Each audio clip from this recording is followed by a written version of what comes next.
ഇത് അതായത് ഈ മനുഷ്യൻ എന്ന് പുറമേ പറയണ കേട്ട് നമ്മൾ ചാടി പുറപ്പെടരുത്. കാരണം ഇത് നമ്മളെ കൂട്ടിയിട്ടില്ല. ഇത് ഈ മറ്റേ പെർ ക്യാപിറ്റ ഇൻകം കണക്കാക്കുമല്ലോ, പ്രതിശീർഷ വരുമാനം എന്ന് പറഞ്ഞൊരു തമാശയുണ്ട്. അതെങ്ങനെയാന്ന് വെച്ചാൽ ഇന്ത്യയിലുള്ള മുഴുവൻ സമ്പത്തും കൂട്ടിയിട്ട് ഇന്ത്യക്കാരെ കൊണ്ട് ഹരിക്കും. 130 കോടി ആളുകളെ കൊണ്ട് ഹരിക്കുമ്പോൾ മാത്രമേ നിങ്ങളുള്ളൂ. കാശ് നിങ്ങളുടെ കയ്യിലല്ല, കാശ് വേറെ ആരുടെ കയ്യിലാണ്. ഹരിക്കാൻ മാത്രമേ നമ്മളെ കൂട്ടുള്ളൂ. അപ്പൊ പ്രതിശീർഷ വരുമാനം 1 ലക്ഷം റുപ്യ എല്ലാ ഇന്ത്യക്കാർക്കും. ഇന്ത്യക്കാരുടെ സ്ഥിതി എന്താ? 1 റുപ്യയുടെ അരി വാങ്ങാനായിട്ട് പോലും വകയില്ല. പക്ഷെ കണക്ക് നോക്കിയാൽ 1 ലക്ഷം റുപ്യ. പഴയ നമ്പൂരിയുടെ കഥ പോലെ പെട്ടി കള്ളം കൊണ്ടുപോയാലും താക്കോൽ എൻ്റെ കയ്യിലാന്ന് പറഞ്ഞൊരു നമ്പൂരി ഉണ്ടല്ലോ. ഈ മട്ടിലുള്ള കുറെ സൂചികകൾ കൊണ്ടാണ് നമ്മൾ നമ്മുടെ സമ്പദ് വ്യവസ്ഥയെക്കുറിച്ച് ചർച്ച ചെയ്യുന്നത് പോലും. പ്രതിശീർഷ വരുമാനം വർദ്ധിച്ചു, അംബാനിയുടെ കയ്യിൽ കാശ് കൂടിയെന്നാ. പക്ഷെ കണക്ക് പറയുന്നത് പ്രതിശീർഷ വരുമാനം വർദ്ധിച്ചു എന്നാ. ഇപ്പൊ വേൾഡ് വെൽത്ത് റിപ്പോർട്ട് വന്നല്ലോ. അപ്പൊ എന്താണ്? 2014 ഉണ്ടായിരുന്നതിനേക്കാൾ 14% സ്വത്ത് കൂടിയിരിക്കുന്നു ഇന്ത്യയിലെ അതിസമ്പന്ന ന്യൂനപക്ഷത്തിന്.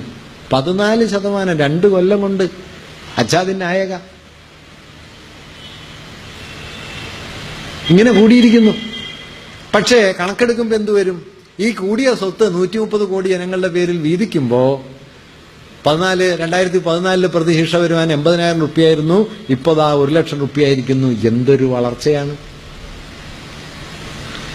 നമ്മള് പണ്ട് സായിനാഥ് പറയുന്ന പി സായിനാഥ് ഉണ്ടല്ലോ, അദ്ദേഹം പറയുന്നുണ്ട്, ഈ സുനാമി വന്ന് 10,000-കണക്കിന് ആളുകൾ കൊല ചെയ്യപ്പെട്ടിട്ട് ബോംബെ സ്റ്റോക്ക് എക്സ്ചേഞ്ചിൽ ഓഹരികളുടെ വില 1 പോയിന്റ് പോലും താണില്ല. മുകേഷ് അംബാനി അനിൽ അംബാനിയും തമ്മിൽ പിണങ്ങി പിരിഞ്ഞ അന്ന് 300 പോയിന്റ് താണു. ഈ സാധനത്തെ കൊണ്ടാണ് നിങ്ങൾ സാമ്പത്തിക മാനദണ്ഡം ഉണ്ടാക്കുന്നത്. നിങ്ങൾ മരിച്ചാൽ ഈ സ്റ്റോക്ക് എക്സ്ചേഞ്ചിൽ അറിയില്ല. നിങ്ങൾ മരിച്ചാലല്ല, മഹാഭൂരിപക്ഷം പേര് മരിച്ചാലും 95% പേര് മരിച്ചാലും ബോംബെ സ്റ്റോക്ക് എക്സ്ചേഞ്ചിന് ഒന്നും സംഭവിക്കില്ല. ഇങ്ങനെ ഒരു മാനദണ്ഡം കൊണ്ട് നമ്മുടെ സമൂഹത്തിന്റെ പുരോഗതി അളന്നാൽ പിന്നെ എങ്ങനെ നമ്മൾ പുരോഗമിക്കും? അതുകൊണ്ട് ഈ സൂചികകൾ തന്നെയാണ് പ്രശ്നം.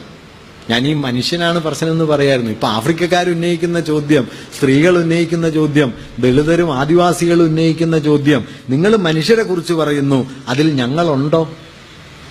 നിങ്ങളുടെ ഈ മാതൃകയിൽ ഞങ്ങൾ പെട്ടോ? കറുത്തവരാണോ? സ്ത്രീയാണോ? ദളിതനാണോ? ആദിവാസിയാണോ? വനവാസിയാണോ? നോക്കൂ, വനവാസി കാട്ടി കഴിയുകയായിരുന്നു. അപ്പോഴാണ് പെട്ടെന്ന് നിയമം വന്നത്, കാട് സർക്കാർ ഭൂമിയാണ്. അപ്പൊ ആദിവാസി ആരായി? വനവാസി ആരായി? Trespassers will be prosecuted. വെറുതെ ഇരിക്കുമ്പോൾ കുറ്റവാളിയായിപ്പോയി. ഒന്നും ചെയ്തിട്ടില്ലായിരുന്നു, ഒരു ദിവസം കാലത്ത് എഴുന്നേറ്റപ്പോ കുറ്റവാളിയാ.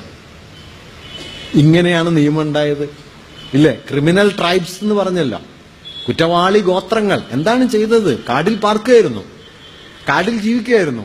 ഒരു ദിവസം നിയമം കൊണ്ടുവന്നു, നിങ്ങൾ കുറ്റവാളിയാണ് എന്ന് പറഞ്ഞു. ഇമാതിരി എന്തെല്ലാം വൈചിത്ര്യങ്ങൾ!